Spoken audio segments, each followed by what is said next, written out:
Hey everyone, thank you for showing up for another episode of the Coffee People Podcast. I'm your host, Ryan Woldt. Before we get started, if you're interested in the video version of this show, please head to YouTube and subscribe to our channel. It would really help us out. There are a bunch of video features that we can access once our subscriber number gets up to 500.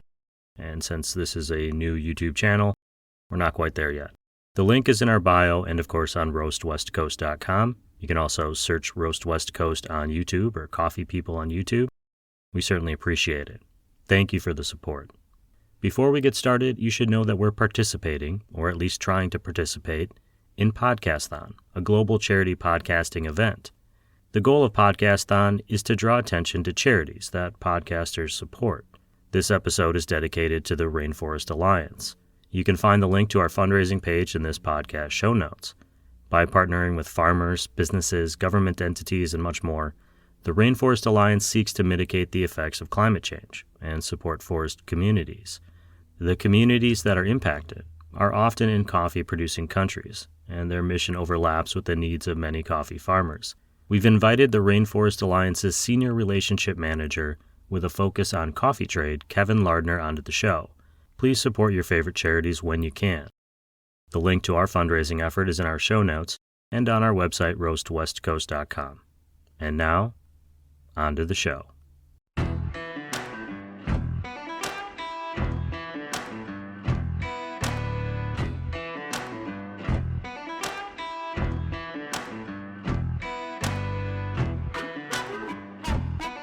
Hey there, everyone. Welcome to the Coffee People Podcast. Once again, I'm your host, Ryan Woldt.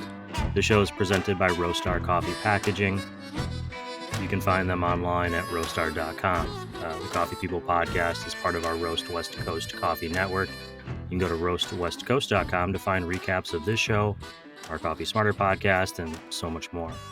If you haven't had a cup of coffee yet, now would be a good time to get one. Our guest on this special Podcasthon episode is Kevin Lardner from the Rainforest Alliance. You can find the Rainforest Alliance online at rainforest-alliance.org. And I actually started a little Coffee People fundraising page. You can find both of those links in this podcast show notes. Kevin, welcome to the Coffee People Podcast. I'm glad you're here. Thanks, Ryan. Happy to be here. I should point out I'm drinking a blend of Ethiopian and Colombian coffees today. I'm assuming at some point we're going to talk about where in the world Rainforest Alliance engages, and I'm guessing there'll be at least something in that arena. You have a long title. I didn't say it in the intro on purpose because I wasn't quite sure exactly where to go with it. It's kind of a dual title. Mm-hmm. What is it that you do at the Rainforest Alliance? Yeah, sure. It is a little long. Maybe that's something I need to remedy. But effectively, my work is oriented around our certification program. That's the bulk of the work that I do. A lot of my orientation is with the trade side of the supply chain. So globally, we have a bulk of RA certified coffee is certified with the support of multinational trading companies, and many of these companies have been working with certification for decades, not only with the Rainforest Alliance but also with other certifications. And my work is kind of nested with them. So I've been here at RA for about 2 years, and recently my focus has shifted more towards supply and demand in Latin America primarily. So that's why it's kind of split up like this. But really, I think about it as kind of nested around certification, other topics related to sustainability in coffee. The idea that the Rainforest Alliance would even have someone who has a focus on coffee was news to me. When I was looking for coffee adjacent efforts to support for this Podcasthon event, which is like a global charity awareness initiative, Rainforest Alliance wasn't the first place I looked. It was actually recommended to me by someone else. So I'm wondering if you can give us a little bit of an overview on, the Rainforest Alliance and then how coffee is connected into that world. Yeah, this is a great question, and it's also related in some ways to my own path towards the Rainforest Alliance, or RA, as many of us call it in the trade. RA is an international nonprofit organization, or an NGO.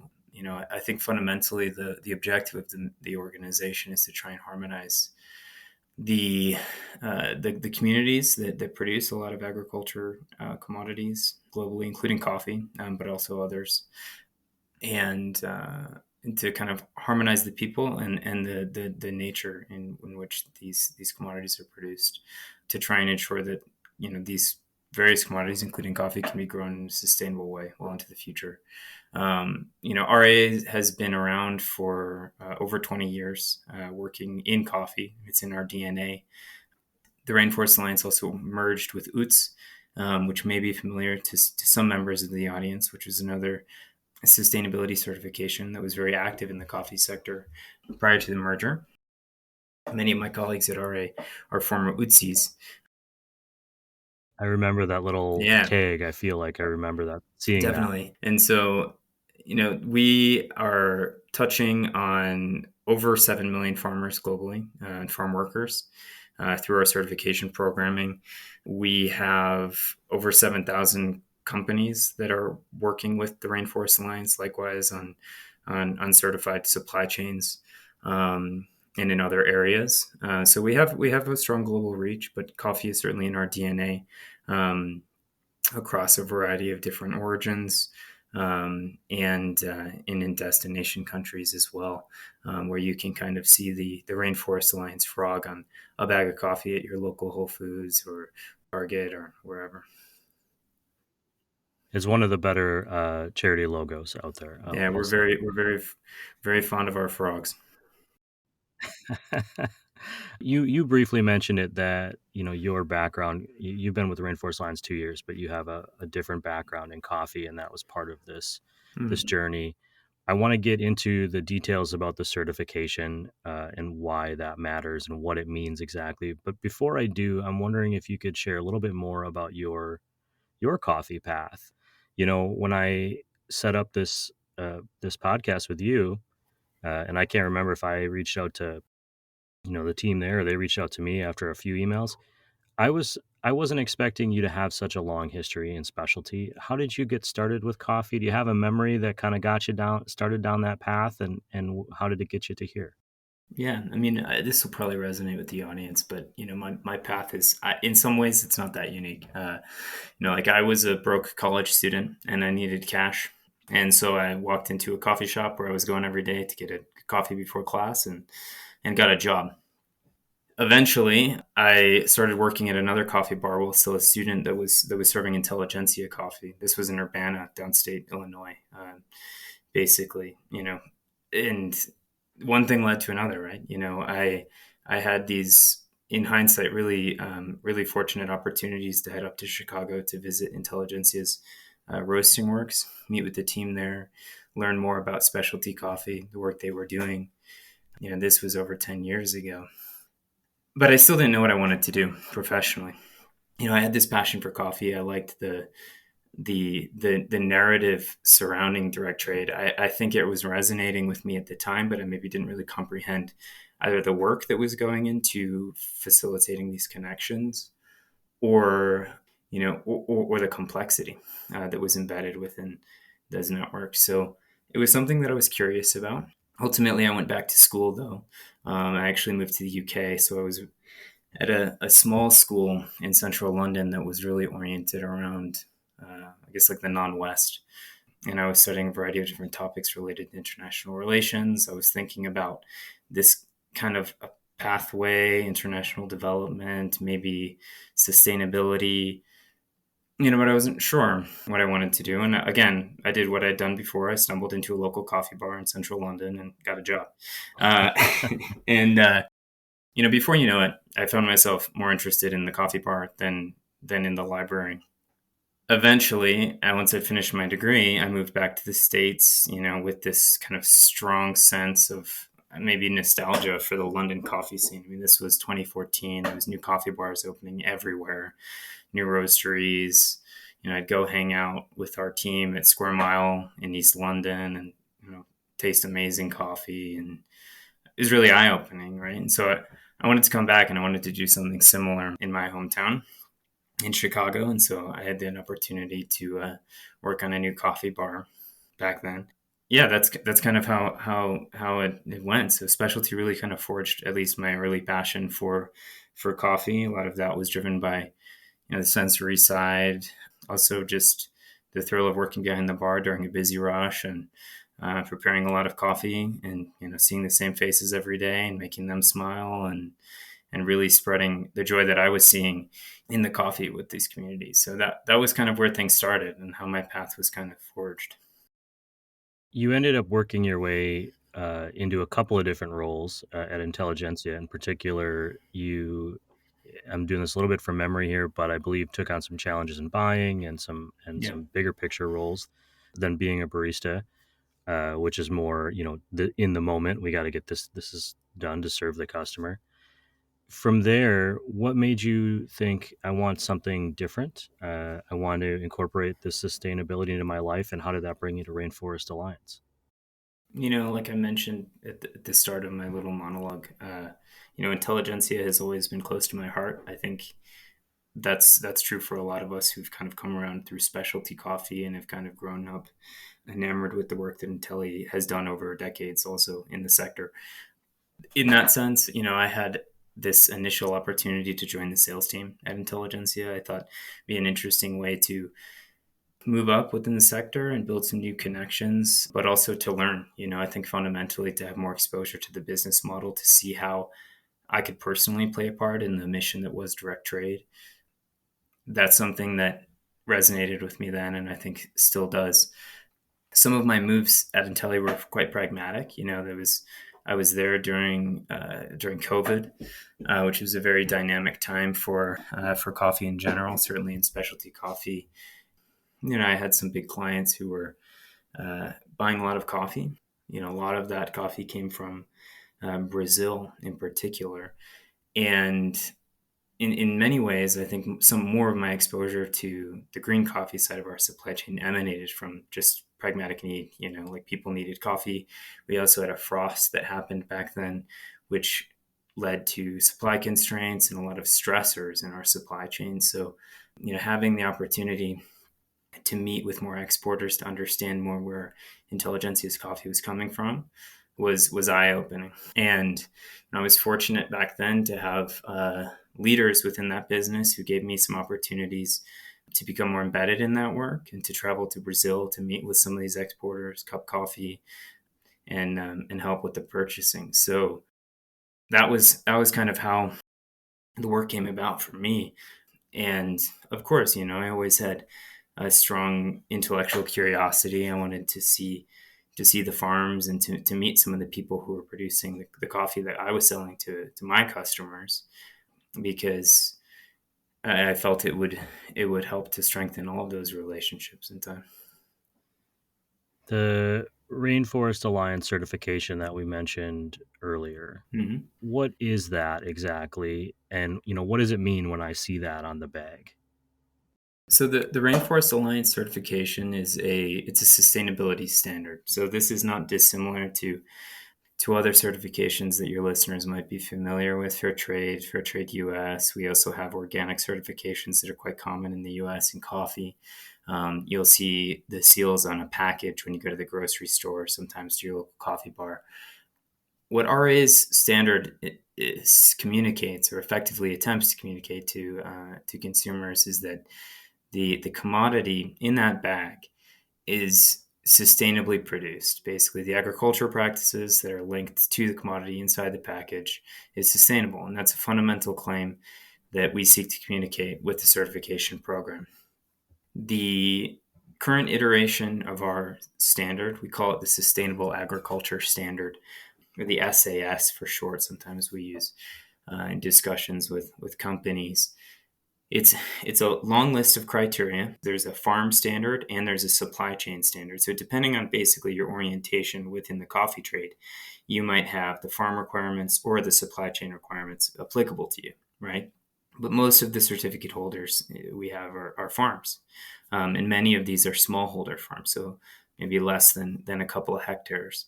They undergo this process to be audited effectively against these criteria. So there's different chapters. They're related to environmental criteria, human rights criteria, governance, or kind of like the management practices on the farm itself that can allow them to facilitate this claim. The last component, or one, I shouldn't say the last component, but an important component of this pie is the auditing process itself.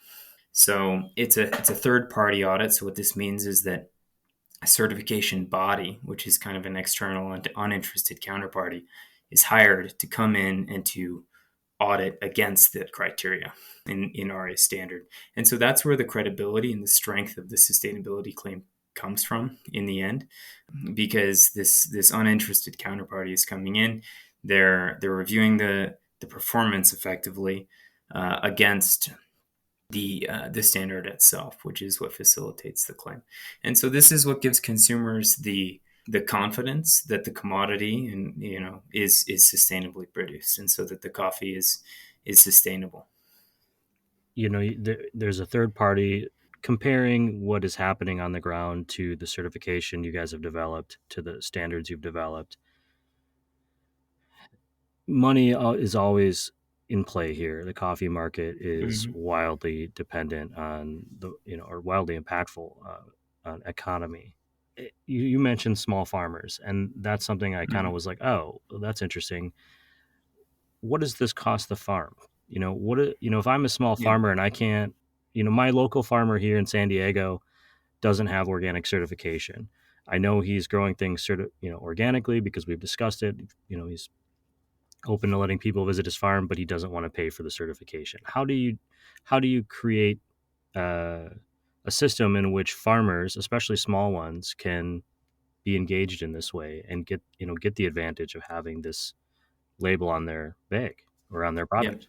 This is a good question, and I'm glad you asked it, because it's kind of a common constraint among certifications, precisely because this auditing process is expensive. You're talking about human capacity and people actually going out into the field and checking things. Oftentimes in very rural communities, it's not so difficult. It's not so easy, in some cases to reach and to spend the time that's needed in order to go through a very detailed list of criteria, like our standard.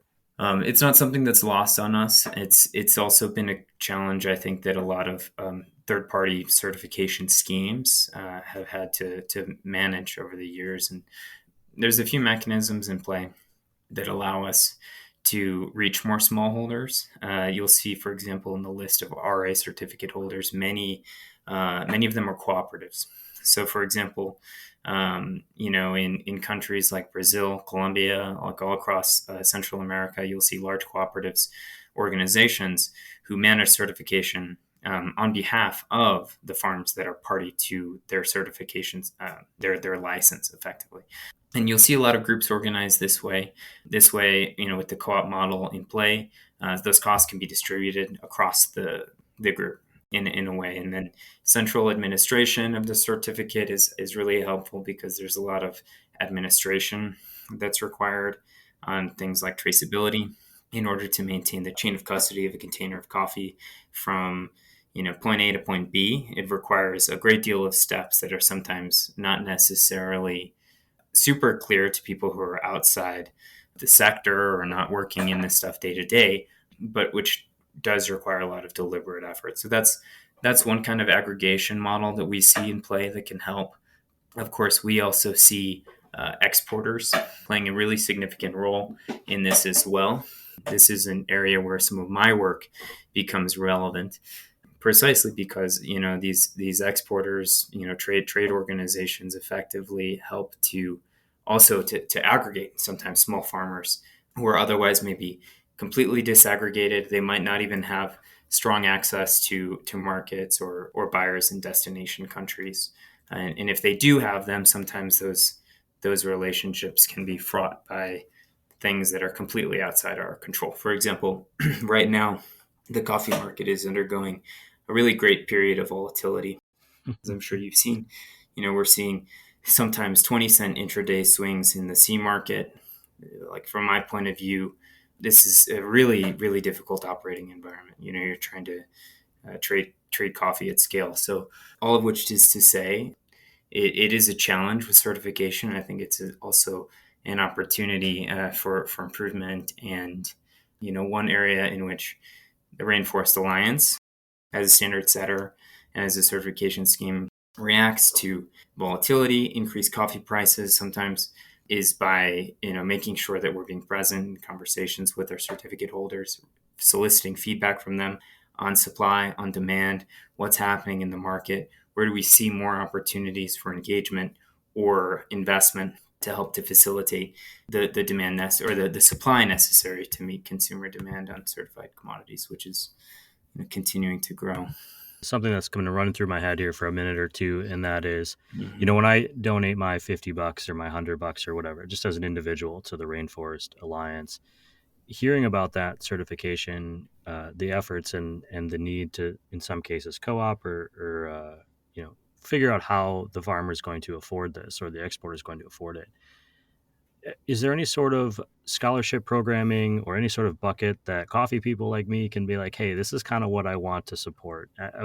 This might be a little bit off base, but I was thinking to myself, if I could create a kind of a drip of money going to support a farming community directly to help sustain their certification process so that they could focus on, doing the work that they're doing in the right way, or what we've determined to be the right way from the outside to some extent, that Yeah. would be kind of a cool option. I don't know if that's even something that is available.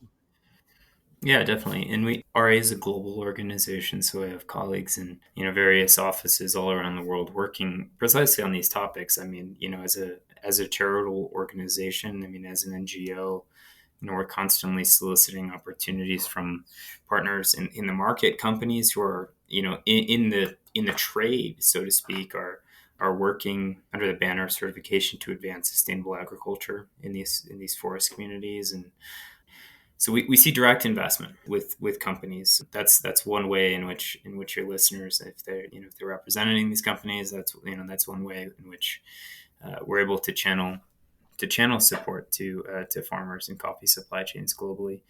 Certification plays a role in that, but we also have companies that are working on really ambitious projects all over the world to support maybe really acute sustainability issues. Maybe it might be related to livelihoods or human rights. Deforestation is really topical right now because a variety of reasons. Beyond this, we also receive support from some individuals. We do have means via our website and through our some of my colleagues in some of these offices who are working on individual philanthropy to help this support. But that is all to say, in my view, the best way to support RA and some of this mission is to look out for that frog.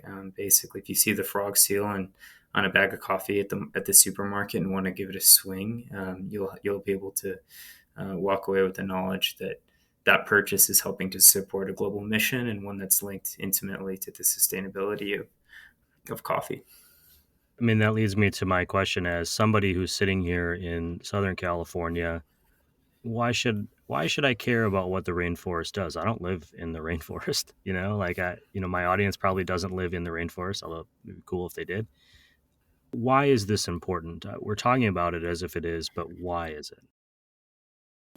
I think about this a lot too, Ryan. I live in Colorado's Front Range, and from my desk, I can look out the window and see, at least in the distance. So I can't see individual trees. I'm not that close, but I can see that there's some stuff going on out there. And when the summer comes around and the air turns sour and smoky because we have fires ongoing and other things. I mean, we saw tragically this past winter the impact of forest fires in Southern California, I mean, in Los Angeles County.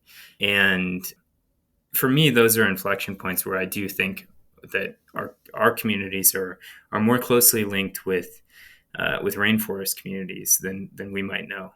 Because humanity's future depends on these forests. It's more relevant than ever as we see the accelerating effects of climate change and the impact of forests in mitigating some of the more acute impacts of climate change. These ecosystems are vital.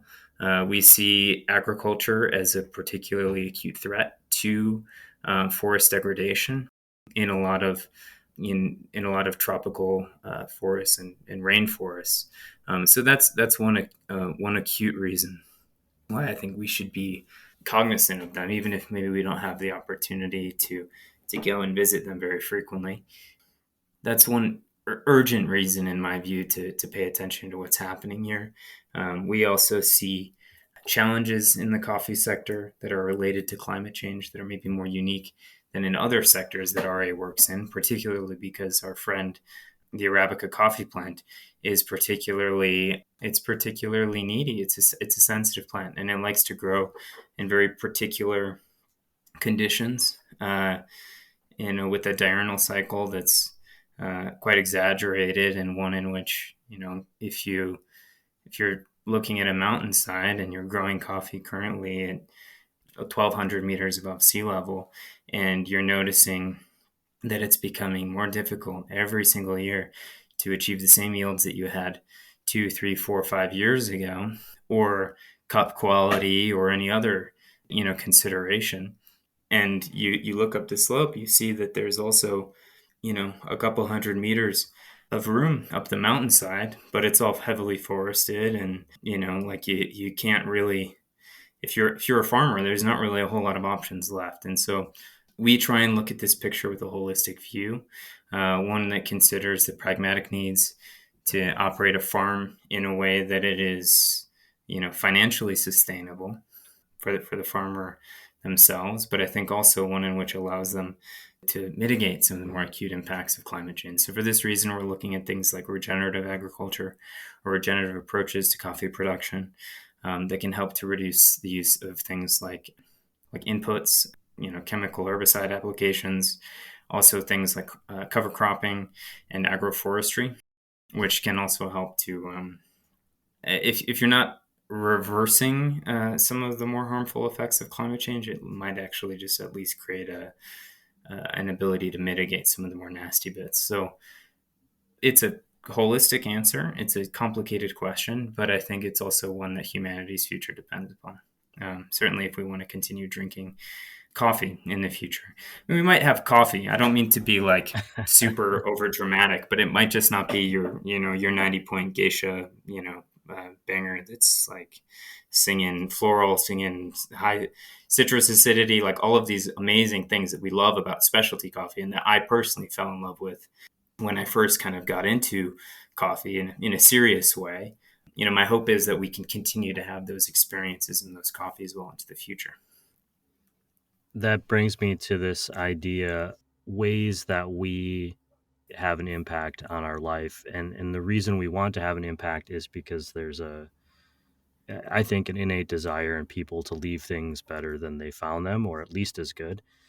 Do you have a piece of advice, maybe something you've learned in this process of transitioning from specialty to the rainforest, or anything you'd like to share with us? In particular, I think I'm asking about how you maintain a level of optimism and hope. Yeah. You just mentioned you don't want to be dramatic, but I worked at an environmental nonprofit, and one of the things I wasn't prepared for was the emotional impact of it. And so how do those of us out here in the world who maybe don't have as much information, how do we maintain that optimism? How do you do that?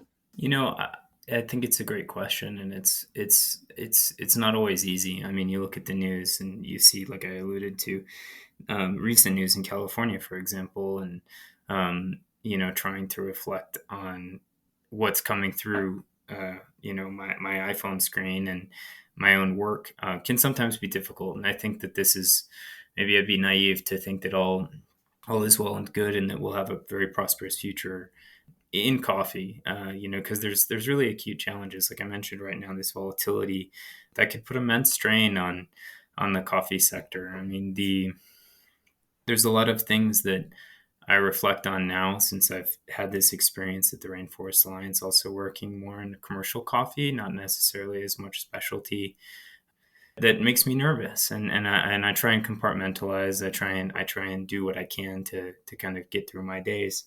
I reflect also on my past experiences and some of the leaders that I've had the benefit of working with in the past, and some of the sagely advice that they've given me about where things have been and how far we've come, both in just facilitating more forums for pre-competitive discussion, co-investment, more and more consumers being increasingly savvy about where their coffee comes from, the kind of coffee that they like. I think being willing and able to justify paying more to understand and to really command that the coffee that they're drinking is fundamentally, if not good for the planet, is at least not doing more harm than it otherwise could have been. Like I reflect on some of the first times I had opportunities to visit coffee farms when I was with Intelligentsia, and I'd be walking around and I'd see this Rainforest Alliance frog on these farms in Brazil. And I'd be looking at them and be like, wait, so this farm is certified. I'm not talking about this. Like, I didn't think we even knew that these farms were certified. We were buying these specialty grade coffees and, talking about direct trade. The farms that we were working with, Intelli had been buying coffee from for over a decade. Long-term relationships, growing together hand in hand for most of that time, right? And, it really caused me to consider more. And I think fundamentally the one thing that has gotten me through hurdles in the road is I don't think it's anything like necessarily resembling like an unyielding optimism, but it's more or less just a curiosity, like I'll see things like that and I'll think to myself, what's going on here? Is there another piece to the story that I'm missing that I haven't really grasped yet? And that has led me to expand my network to try and seek out allies in the sector who are doing cool work, interesting work, and ambitious work to ensure that we all have a prosperous future in coffee. And that's kind of what's prodded me along, to be honest with you. Like a week or so ago, I had the opportunity to travel to Houston for the National Coffee Association event, which was revelatory for me. I mean, I've alluded to this a few times in our conversation, but this volatility that we're experiencing in coffee is historic without question. You're seeing high coffee prices in the C market. Fundamentally, I think high coffee prices are a good thing. It's my personal view, because this means that cost of production and the incentives associated with high coffee prices are less of an acute problem. Like if we had this conversation a few years ago, we may have been talking about cost of production, difficulty finding labor to help to support the coffee production and coffee picking in a lot of coffee producing countries. And now we're on the other side of that conversation.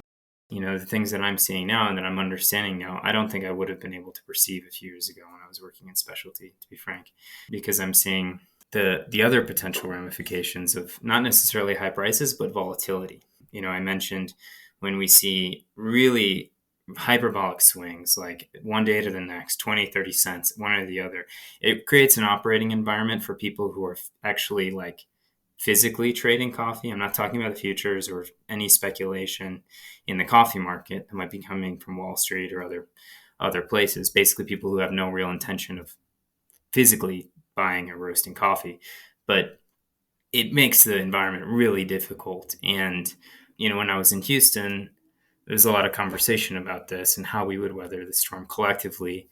And I think ultimately preserve the investments that have already been made in sustainability and in our sector. So that's my view. It's not always easy with what's in the news and everything else that's really outside of my control. I can really only focus on touching the couple of people who cross my path every day or so in the sector, but that's all we can do, right?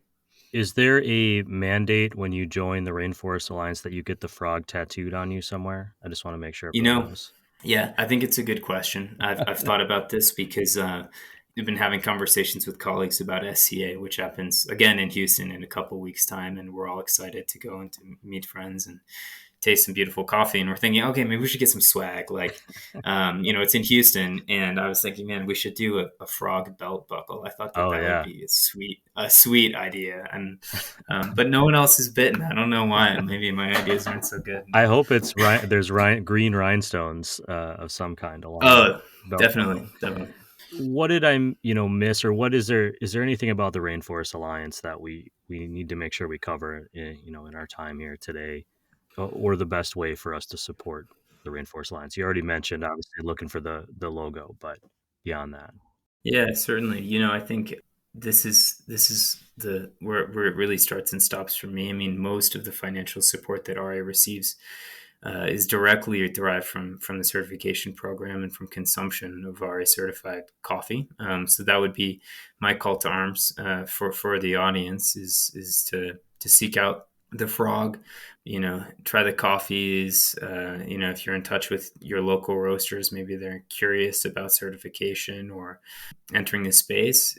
I mean, that's where my recommendation would lie. Is there a database of coffees or companies or people that are achieving the certification, or how do we know that? Is it on the roaster or the exporter to display that? I mean, how do people Yeah. find out what it is besides just physically seeing it on the shelf? So we maintain like a list on our website of the certificate holders, basically, both the farms, I should say, and the roasters. And so you can filter by region. You can look and try and find roasters near you who are buying Rainforest Alliance certified coffee.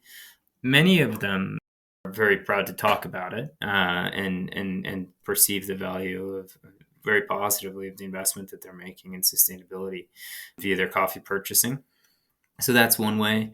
We also try and we're trying more to talk about this and to make sure we're providing visibility on these companies, because in our view, these guys are at the cutting edge of sustainability in coffee. My hope is that we can also in time see this work its way more into specialty coffee. One of the things that I've reflected on in the past in coffee is that, like I said, I visit these farms and maybe you're buying certified coffees, but you don't necessarily know it. You don't maintain custody of that certification and continue to discuss it also in turn with your clients, which for me is just in hindsight, it's like a missed opportunity. I was talking to big buyers of Intelli coffees in the States, and in many circumstances, that would have been a great feather, I think, in our cap to be able to discuss, but maybe we just didn't know about it. And so that the onus there is on me now and our team to make sure that coffee buyers and companies are aware of the value of their coffee and their contribution to these supply chains is effectively making, because these days, like, it's more important than ever.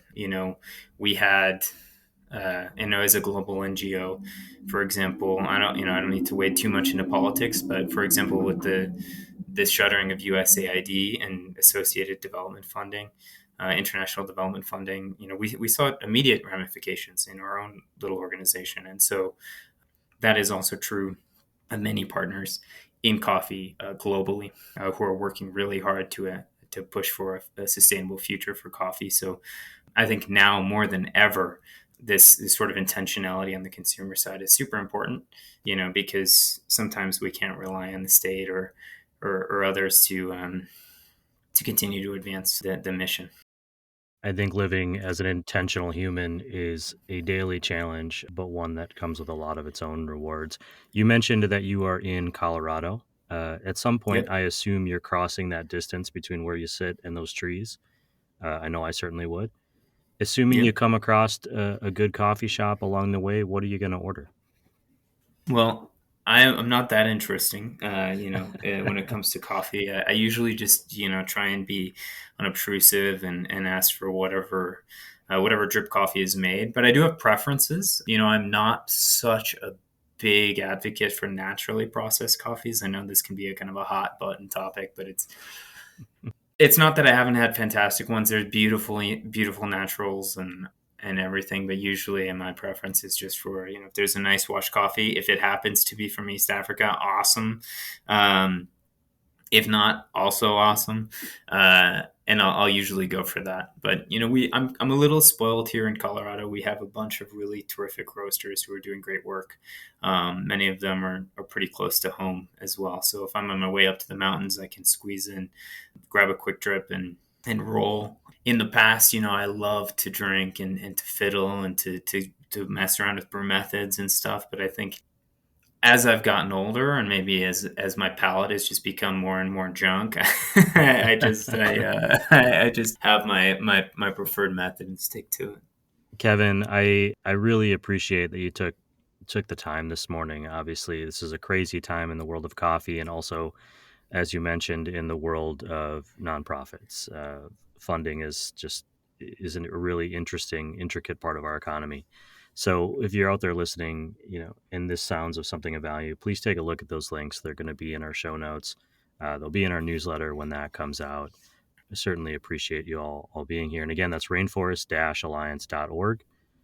You can find our newsletter at roastwestcoast.com. And thank you for listening, everyone. Kevin, thank you for being here. Thanks, Ryan. Appreciate your time. Hey everyone, thank you for coming back for another episode of our Coffee People podcast. That's our show for today. Thanks to our guests for sharing their time, their story, and dropping a little bit of knowledge on all of us. I always appreciate the advice. You can find a recap of this episode in our newsletter at roastwestcoast.com. That and all the links we chatted about today are in this podcast's show notes. Wherever you're listening or watching, it really helps us if you tap the follow or subscribe button on this show. While you're there, please give us a few stars. If you want to go beyond that to support the Coffee People podcast, please tell a friend, share this episode, or click the link to buy us a cup of coffee. We really appreciate you. As we do our presenting sponsor, Roastar Coffee Packaging. You can find them online at roastar.com. They help coffee businesses best represent the quality beans that they are producing. Besides enabling us to share these coffee stories, they also have a team of people who go above and beyond to ensure that their customers get the support they need. Click the link in this show's notes to learn more, or reach out to us, and we'll connect you directly. To all of our industry partners who've supported us, still support us, and continually uplift this effort to share the stories of coffee people, thank you too. I hope we get to have a cup of coffee soon. And it's never enough to say it, but to everyone listening and watching this podcast, asking us questions, sharing your coffee with us, and being coffee curious, you're amazing. Thank you very much for being part of the show.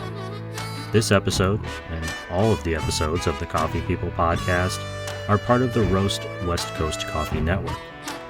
This episode has been written, produced, researched, and recorded by me, Ryan Woldt. Wherever you find yourself today, I hope it's with a fine cup of coffee. Thank you for listening to us tell the stories of coffee people. Cheers, everyone.